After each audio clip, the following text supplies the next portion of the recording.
Commander Elena Reyes stood at the observation deck of the Lunar Research Station, her dark eyes fixed on the swirling vortex of data projected across the reinforced windows. Most people saw the endless streams of numbers as visual noise, but to her, they told a story of something impossible hiding in the depths of space. "Commander, you need to see this." Dr. Marcus Way's voice crackled through her comm unit. "The gravitational readings from the Kuiper Belt anomaly. They're not random. There's a pattern." Elena was already moving, her magnetic boots clicking against the metal floor as she made her way to the physics lab. The station's curved corridors were eerily empty. Most of the civilian research staff had been evacuated after the Voidborn destroyed the Neptune outpost 3 days ago. The physics lab was a chaos of holographic displays and humming quantum processors. Marcus stood in the center, his usually neat appearance disheveled, dark circles under his eyes suggesting he hadn't slept in days. "Look at this," he said, pulling up a new data set. "Every gravitational fluctuation we've detected matches the theoretical model for microscopic black holes, but with one crucial difference: they're stable." Elena studied the readings, her heart racing. "That's impossible. Hawking radiation should cause them to evaporate almost instantly." "Exactly." Marcus manipulated the hologram, zooming in on a particular sequence. "But these aren't natural formations. The Voidborn, they're not just using these anomalies for FTL travel. They're engineering them, somehow containing and stabilizing them at the quantum level." The implications hit Elena like a physical blow.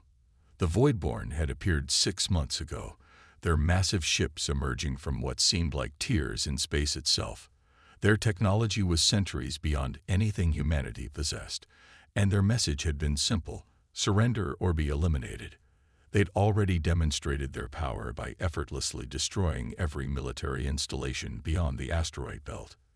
"If we could understand this," Elena murmured, her mind racing ahead to possibilities that seemed more like science fiction than physics. "If we could replicate it." "It would be suicide," Marcus interrupted. "The energy requirements alone would drain half of Earth's power grid, and one miscalculation could create a black hole that would swallow the moon." Elena pulled up another display, this one showing the latest intelligence on the Voidborn fleet. Their main armada was still methodically working its way through the outer solar system, but their advanced scouts were already probing Earth's defenses. Conventional weapons barely scratched their ship's exotic armor. "We're dead anyway if we don't find a way to fight back," she said quietly. "The Voidborn aren't interested in negotiation or mercy. They've made that clear enough." She straightened. "Decision made. Start compiling everything we have on these anomalies. I'm going to need you to help me convince the Defense Council that creating our own black holes is a reasonable response to alien invasion." Marcus laughed, but it held no humor. "They'll think we're insane." "Probably." Elena's lips curved in a slight smile. "But insanity might be exactly what we need right now. The Voidborn expect us to fight with conventional weapons, to follow the normal rules of physics and warfare. They're not prepared for humans to do something truly crazy." She turned back to the data streams, seeing not just numbers now but possibility. "Send everything to my terminal. I'll start drafting the proposal. And Marcus," she paused at the door, "get some sleep. If they actually approve this, we're going to need you thinking clearly."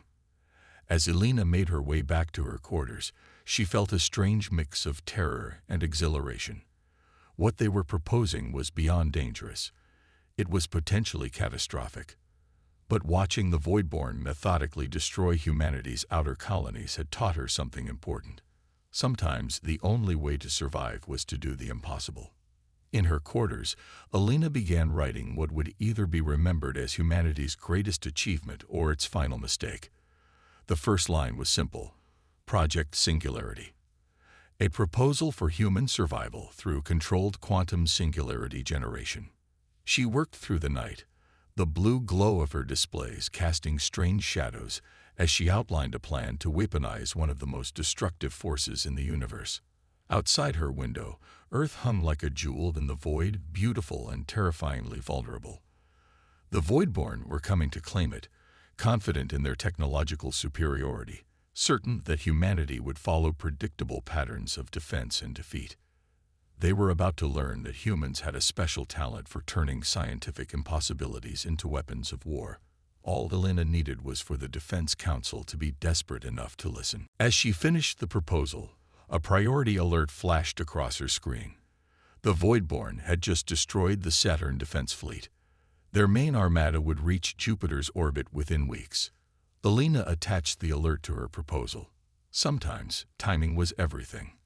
The Defense Council would be meeting in 6 hours, their minds focused on humanity's recent losses. It was the perfect moment to suggest something crazy enough to work. She sent the document and leaned back in her chair, watching Earth slowly rotate below. Either she just signed humanity's death warrant, or she found a way to fight back against an enemy that thought they had already won. Only time would tell which. But at least they were going to give the Voidborn something they'd never seen before. Humans doing the impossible, not because they knew they could succeed, but because they refused to accept defeat. The underground facility beneath the Atacama Desert hummed with barely contained power. Elena watched through reinforced observation windows as the quantum containment chamber pulsed with exotic energies. After 3 months of failures, evacuations, and one near-catastrophic breach that had melted a half-mile of bedrock, they were finally ready to attempt full containment. Primary quantum matrix stable, Dr. Wei reported from his station, his voice tight with tension. Containment fields at maximum coherence. Elena nodded, trying to ignore the sweat beading on her forehead, despite the room's climate control. Begin singularity generation sequence. The chamber's hum deepened, becoming something felt more in the bones than heard. Around its circumference, 12 quantum field generators spun up, creating an interlocking web of energies designed to cradle something that shouldn't exist in normal space. Power draw exceeding projected levels, Lieutenant Sarah Chen announced from Power Control. The young physicist had joined their team after her entire family was killed in the Voidborn's destruction of the Mars colonies. The grid is holding, but barely.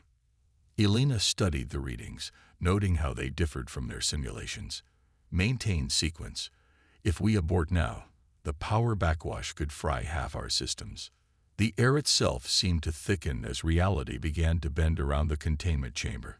At its center, a point of absolute darkness appeared, smaller than a grain of sand, but containing enough potential energy to vaporize the entire facility. Singularity formed.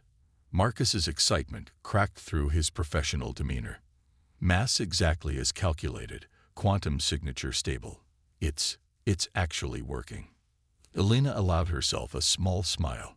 Previous attempts had lasted milliseconds at best. This one was holding. Time. 15 seconds and counting. Sarah reported. No degradation in the containment matrix.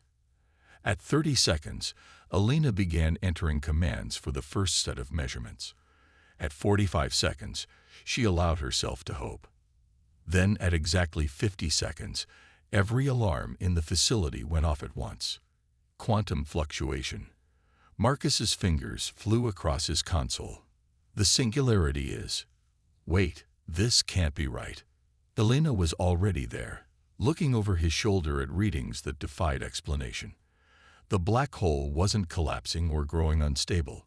It was changing, interacting with spacetime in ways their equations hadn't predicted. Look at these patterns, she breathed, watching as the microscopic singularity began affecting not just matter and energy, but the underlying structure of reality itself. It's not just bending space. It's. The singularity pulsed once, twice, then vanished with a whisper rather than the catastrophic collapse they'd expected. The chamber powered down, leaving behind an eerie silence broken only by the soft beeping of monitoring equipment. 50 seconds exactly, Sarah whispered. We did it. We actually did it. But Elena was already diving into the data, her excitement tempered by what she'd seen in those final moments. Send everything to my station. There's something here we didn't anticipate. Hours later, Admiral James Torres found her still there, surrounded by holographic displays showing quantum interactions too complex for most physicists to understand. "I got the report," he said without preamble. 50 seconds of controlled singularity formation. Congratulations. We did more than that. Elena brought up a three-dimensional model of the singularity's quantum signature. Look at these patterns. The black hole wasn't just affecting physical matter. It was interacting with fundamental forces we barely understand. Forces the Voidborn use in their drives. Torres studied the display, his expression grave. "You're saying we accidentally discovered how their technology works?" "No." Elena's eyes gleamed with the light of discovery. "I'm saying we may have stumbled onto something they've never seen before. Their ships manipulate existing spacetime. This," she gestured at the data, "this is something else entirely. Something new." A priority alert flashed across the main screen, interrupting them. Long-range sensors had detected the Voidborn fleet accelerating. They'd be reaching Jupiter's orbit sooner than expected. "How long until you can weaponize it?" Torres asked quietly. Elena looked at the chamber, already calculating the modifications needed. "That depends, Admiral. How much power can you give me?" Torres smiled grimly. "Everything we've got. Welcome to Project Prometheus, Commander. Let's see what other impossible things we can create." As the Admiral left, Elena turned back to her data, seeing patterns within patterns. They'd created something unprecedented, a way to not just bend reality, but potentially rewrite its rules. The question was whether they could control it long enough to use it as a weapon. The facility's lights dimmed briefly as another power surge ran through the containment systems. In the chamber, quantum particles danced in patterns that shouldn't have been possible, suggesting possibilities that both thrilled and terrified her. They had less than a month before the Voidborn reached the inner solar system. 1 month to turn their discovery into humanity's last hope for survival. 1 month to create a weapon that broke the laws of physics themselves. Elena began typing commands into her console, initiating the first of many modifications they'd need. The Voidborn thought they understood how the universe worked. They were about to learn that humans had a special talent for changing the rules of the game. The experimental warship took shape in Earth's orbit, its crystalline hull reflecting starlight in ways that hurt the eyes to watch. Elena observed the construction from the command deck of the orbital platform, her tablet displaying real-time updates from the dozens of engineering teams working across the massive structure. "The quantum containment grid is giving my engineers nightmares," Chief Engineer Kira Paddle said, floating up beside Elena. Her dark hair drifted in the zero gravity despite her attempts to keep it tied back. "We've had to rebuild the support structure 3 times. Regular materials just give up at the quantum level." Elena zoomed in on the nearest containment chamber installation, where robotic assemblers were laying down layers of exotic materials atom by atom. "How's the new metamaterial matrix holding up?" "See for yourself." Kira brought up a holographic diagnostic display. "It actually gets stronger under gravitational stress. Cost us half the project's budget to synthesize, but it's the only thing that can handle what you're planning to do to physics." A flash of light from the ship drew their attention as another work crew tested the quantum field generators, creating shimmering patterns of energy that rippled across the hull. The Prometheus wasn't like anything humanity had built before, less a traditional warship, and more a mobile physics experiment wrapped in bleeding-edge technology. "Time to initial power test," Elena asked, making notes as she watched the field pattern stabilize. 2 hours. We've evacuated all non-essential personnel from the construction zone." Kira's expression darkened. "After what happened to the prototype?" Elena nodded grimly. The loss of the unmanned test vessel still haunted her. They'd underestimated how the artificial singularities would interact with the quantum drive. The entire ship had simply ceased to exist, leaving behind nothing but a rapidly dissipating gravitational echo. Her tablet chimed with an incoming priority message. "Admiral Torres is on his way up. The Voidborn just took out our Jupiter defense line. We need at least another week to complete the primary systems." Kira protested. "We don't have a week. Elena began typing rapid commands into her tablet. Begin power-up sequence. I'll take full responsibility. Elena. Kira grabbed her arm. The containment systems aren't fully calibrated. One misaligned field, and we could lose the whole project. If we wait for everything to be perfect, we won't have a planet left to defend. Elena met her friend's gaze. I've run the simulations 1,000 times. The core systems will hold.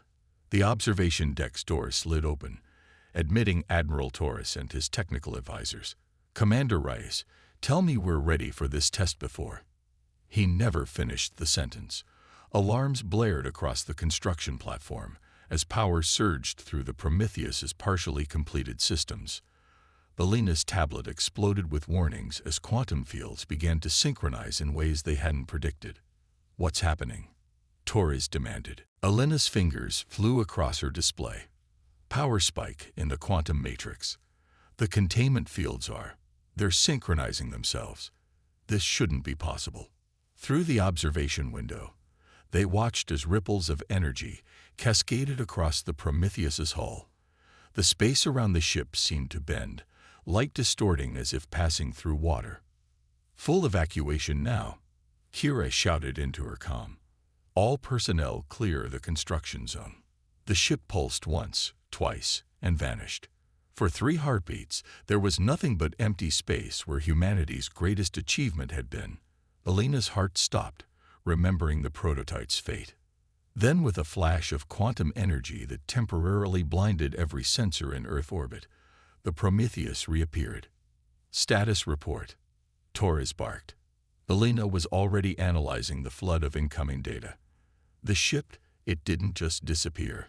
According to these readings, it briefly existed in multiple quantum states simultaneously. The containment chambers aren't just holding the singularities. They're creating quantum tunnels through spacetime itself. Dios mío, Kira whispered. We didn't build a warship. We built a reality engine. Torres stepped closer to the window, watching as normal space reasserted itself around the vessel. Can you control it? Elena studied the continuing stream of data, seeing patterns that both thrilled and terrified her. That's not the right question, Admiral. The real question is, what happens when we activate all 12 containment chambers at once? The answer came sooner than any of them expected. Long-range sensors detected a void-borne strike fleet entering the inner solar system, drawn by the quantum disturbance of their test. The Prometheus's first trial by fire was about to begin. As emergency klaxons sounded throughout the station, Elena looked at the ship they'd created, a vessel that didn't just bend the rules of physics, but broke them entirely. They'd set out to build a weapon to save Earth. Instead, they'd created something that could reshape the very fabric of reality. What are your orders, Admiral? She asked quietly. Torres' expression was grim but determined. Get your crew aboard, Commander. It's time to show the Voidborn what happens when they push humanity into a corner. As Elena headed for the shuttle bay, she couldn't shake the feeling that they were about to cross a line that could never be uncrossed. The Prometheus wasn't just a ship, it was a key to unlocking the fundamental forces of the universe itself. And they were about to turn that key. The Prometheus's bridge thrummed with nervous energy as Elena monitored the quantum containment readings. Each display showed cascading numbers that shouldn't have been possible, the ship's systems operating in states that defied conventional physics. Voidborn strike fleet on approach, Lieutenant Chen reported from Tactical. 6 vessels, Corvette class. Their energy signatures match known scout configurations. They're testing us, Elena muttered. After their quantum field test, she'd expected the Voidborn to send something more substantial. Either they were being cautious, or they didn't yet realize what they were facing. Primary containment chamber showing quantum resonance. Marcus announced from his station, his voice tight with concentration. Ready to initiate on your command. Captain Diana Rodriguez sat in the command chair, her expression carved from stone. As the most experienced space warfare officer in Earth's fleet, she'd been the obvious choice to command humanity's most advanced vessel. Take us out, Helm. 1/4 power until we clear Earth's gravity well. The massive ship moved with surprising grace, its quantum drive creating ripples in spacetime that their sensors could barely track. Elena watched as the first containment chamber spun up to full power, creating a controlled singularity smaller than a pinhead, but with the potential energy of a small star. "We're picking up something strange," Sarah reported from the sensor station. "The quantum wake behind us. It's not dissipating as predicted." Elena moved to her station, studying the readings. The Prometheus wasn't just moving through space. It was leaving traces, like quantum fingerprints in the fabric of reality itself. The singularities are creating permanent changes in the spacetime metric. Each one leaves behind. The ship lurched suddenly, alarms blaring across every station. Belinda's displays erupted with warnings as Containment Chamber 3 began to resonate at frequencies they'd never seen in testing. Power surge in the quantum matrix. Kira's voice was tight with concern over the engineering comm. "The chamber's trying to establish some kind of link with the anomalies we left behind." "Shut it down," Rodriguez ordered. "I can't." Elena's fingers flew across her console. "The chamber's operating independently of our controls." It's as if. She never finished the sentence. The Prometheus vanished from normal space, reappearing an instant later 500,000 kilometers from its previous position. Through the bridge viewport, they could see Saturn's rings glittering in the distance. "Status report," Rodriguez demanded. We're intact." Kira sounded incredulous. The ship used the quantum traces it left behind to create some kind of transit corridor. It's not just faster than light travel. It's like the ship rode its own shortcuts through space. Before anyone could process this discovery, new alarms sounded. Multiple weapons locks. Sarah's voice was tense. Voidborne vessels moving to engage. The alien ships were beautiful in their deadliness, their crystalline hulls absorbing light rather than reflecting it. They moved with impossible grace, their quantum drives allowing them to ignore most of the normal laws of physics. "Dr. Chen." Rodriguez's voice was steady. "Can those containment chambers be used offensively?" Elena studied the quantum readings, seeing patterns within patterns. "Yes, but there's a problem. The chambers are creating some kind of quantum network, linking together in ways we didn't design. If we activate the weapon systems, I'm not sure we can predict what will happen." The first Voidborne vessel fired, its energy weapon lancing across space in a beam of concentrated quantum disruption. Before Elena could react, the Prometheus's quantum field flared to life autonomously, creating a bubble of altered spacetime around the ship. The alien weapon struck the field and simply ceased to exist. Not deflected, not absorbed, but translated into something else entirely. On Elena's displays, the energy readings showed something unprecedented. The attack had been converted into quantum information and fed directly into the ship's growing network. The field didn't stop their weapons, she breathed. Understanding dawning. It learned from them. "Kira, are you seeing this?" "Incredible." Kira's voice held a note of awe. "The metamaterials are adapting their quantum structure to match the Voidborne energy signatures. We're not just defending. We're evolving." The Voidborne launched a second volley, more powerful than the first. This time, the Prometheus's quantum field didn't just absorb the attacks. It reflected them through spaces that existed between normal dimensions, catching the alien vessels in their own fire. Through the bridge viewport, they watched as portions of the Voidborne ships seemed to exist in multiple moments, simultaneously, their hulls phasing between states of damage and repair. The aliens' supposedly superior technology had no defense against weapons that rewrote the rules of cause and effect. "The containment chambers are synchronizing," Elena announced, her fingers dancing across her console as she tried to keep up with the ship's quantum calculations. All 12 are linking into some kind of temporal mesh. The space around the Prometheus began to fold in ways that human eyes were never meant to process. Reality itself seemed to bend around the vessel, creating patterns that echoed through multiple dimensions. "Energy spike." Kira's warning came too late. The quantum field pulsed, and for a fraction of a second, Every crew member experienced multiple versions of themselves. Paths not taken, choices unmade, possibilities that existed in quantum superposition. When normal space reasserted itself, the Voidborn scouts were trapped in a bubble of altered physics where time moved like honey and light behaved like solid matter. Status report, Rodriguez ordered, her voice slightly shaken by the quantum echo effect. The scouts, Sarah checked her sensors repeatedly, disbelieving what she saw. They're still there, but they're experiencing time at 1,000th of normal speed. From their perspective, they're trapped in an eternal moment. Elena studied the readings from the containment chambers, seeing something that both thrilled and terrified her. The ship didn't just defend itself. It created a localized region where our physics takes priority over theirs. Inside that bubble, their technology has to play by our rules. Can they break free? Rodriguez asked. Eventually. But that's not what worries me.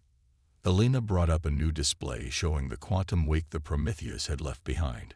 Each time we use the containment chambers, we leave traces in spacetime. These aren't just distortions anymore. They're more like seeds. Seeds of what? Rodriguez demanded. A new kind of space. Elena watched as the quantum patterns spread outward like ripples in a cosmic pond. We're not just building weapons anymore. We're rewriting the fundamental laws of reality in our image. The ship's quantum network pulsed with new connections, processing information in ways that transcended normal computing. They hadn't just built humanity's greatest warship. They'd created something that could reshape the universe itself. In the distance, the massive energy signature of the approaching Voidborn main fleet appeared on their sensors. The real test was about to begin, and Elena wondered if even they were ready for what their creation would do next. The Voidborn flagship emerged from quantum space like a dark star, its crystalline hull absorbing light rather than reflecting it. At 20 kilometers long, it dwarfed the Prometheus, its very presence causing gravitational distortions that the human vessel's sensors struggle to process. Their quantum signature is unlike anything we've seen, Elena reported, studying the readings with growing concern. The power output alone is greater than Earth's entire energy grid. Multiple smaller vessels taking up escort positions, Sarah announced from Tactical. They're creating a defensive screen around their flagship. Captain Rodriguez stood at the main tactical display, watching as the Voidborn fleet executed a perfect combat deployment. The aliens weren't taking any chances after what happened to their scout fleet. Elena's displays suddenly erupted with warnings. The quantum wake patterns they'd left throughout the solar system during their previous battles weren't dissipating as predicted. Instead, they were connecting, forming a complex web of quantum distortions that spread through space like cracks in glass. The containment chambers are picking up the resonance, she reported, watching as warning indicators flashed across her screens. Each quantum echo is amplifying the others. It's like we've created a feedback loop in the fabric of space-time itself. New alarms sounded as Sarah's sensors began registering anomalies. Multiple quantum fluctuations detected. They're appearing at every point where we previously activated the containment chambers. Through the bridge viewport, they could see reality shimmer like heat waves as past and present quantum events began to overlap. The Prometheus's neural network responded to the disturbance, trying to compensate by adjusting its own quantum fields. A massive surge rippled through space, causing both human and Voidborn vessels to shudder. On Elena's displays, the fabric of space-time itself seemed to hiccup, momentarily existing in multiple states at once. The quantum wake traces, Elena stared at the readings in disbelief. They're not just connecting anymore. They're synchronizing, creating some kind of temporal lattice across the entire solar system. Engineering to bridge. Kira's voice was grim. The metamaterials in the containment chambers are showing microscopic fractures. These quantum resonances are putting stress on the very atomic structure of the ship. On the tactical display, they watched as the Voidborn flagship began to move. But instead of attacking, it was pulling back, its escort vessels creating a defensive screen around it. They're scanning us, Sarah reported. Multiple quantum beams. Wait, they're not targeting our defenses. They're analyzing the space-time distortions we've created. Elena's eyes widened as she realized what was happening. They recognize what we've done. Their quantum technology lets them see the bigger picture. She brought up a new simulation showing the spreading web of quantum distortions. We haven't just created a weapon. We've started a chain reaction in the structure of space-time itself. Before anyone could respond, the Prometheus's quantum receivers began picking up an incoming transmission. The Voidborn were broadcasting directly to their systems, bypassing normal communication channels. They're sending us equations. Sarah sounded bewildered. Complex quantum mechanics, far beyond anything we've developed. Because they're afraid, Elena realized, reading the alien mathematics. These equations, they're not attack plans. They're warnings. She looked up at Rodriguez, understanding dawning. The Voidborn have encountered something like this before, and it nearly destroyed them. Another quantum surge rippled through the solar system, stronger than the last. This time, the distortions lasted longer, reality itself struggling to maintain coherence as past, present, and possible futures began to bleed together. What are our options? Rodriguez asked quietly. Elena studied the data streaming across her displays, seeing the terrifying beauty of what they'd created. The quantum lattice we've spread across the system. It's becoming self-sustaining. Each time we use the containment chambers, we add to it, making it more stable, more real. And that's bad. It's unprecedented. Elena brought up the Voidborn warnings. These distortions aren't just affecting space-time. They're creating regions where multiple quantum states exist simultaneously. Reality itself is becoming uncertain. The Prometheus's neural network pulsed with activity, processing the Voidborn equations while trying to contain the growing cascade of quantum effects. They had perhaps hours before the space-time distortions reached a critical point. We have to make a choice, Elena said, looking at the massive Voidborn fleet holding position before them. We can use the containment chambers at full power, create a quantum surge that would tear their fleet apart. But doing so would feed enormous energy into the lattice. We might not be able to stop what happens next. Rodriguez was silent for a long moment, watching the reality distortions ripple across space. And if we don't, then we face a technologically superior enemy with conventional weapons. Elena's voice was soft. We all know how that ends. Before Rodriguez could respond, new energy signatures bloomed across their tactical displays. The Voidborn fleet was powering up their weapons. Captain, Elena said quietly, there might be a third option. She gestured at the equations the Voidborn had sent. They're not just warning us. They're showing us how they survived their own encounter with quantum mechanics gone wrong. If we combine their knowledge with what we've learned, understanding dawned in Rodriguez's eyes. We could stabilize it, control it. Elena nodded. We didn't just build a weapon. We accidentally created a way to rewrite the fundamental rules of physics. Maybe instead of using it to destroy, we could use it to change the game entirely. Rodriguez studied the tactical display, watching as the Voidborn fleet held their position, weapons armed but not firing. They were waiting, she realized, waiting to see what humanity would choose. Do it, she ordered. Elena's fingers flew across her console, integrating the Voidborn equations with their own understanding of quantum mechanics. The Prometheus's neural network processed the combined knowledge, creating something entirely new.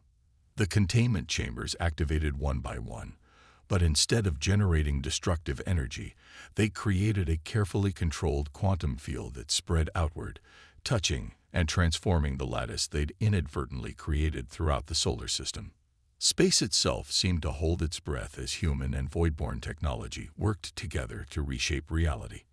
When the transformation was complete, both fleets found themselves in a region of space where the normal rules of physics had been rewritten. Here, in this new realm they'd created together, neither side had a technological advantage. Neither side could simply overpower the other. They're hailing us, Sarah announced. Rodriguez straightened in her command chair. Put them through. As the communication channel opened, Alina looked at her displays one last time. They'd set out to save humanity by building the ultimate weapon. Instead, they discovered something far more powerful, a way to change the rules of the game itself. The universe would never be the same, and perhaps that had been the point all along.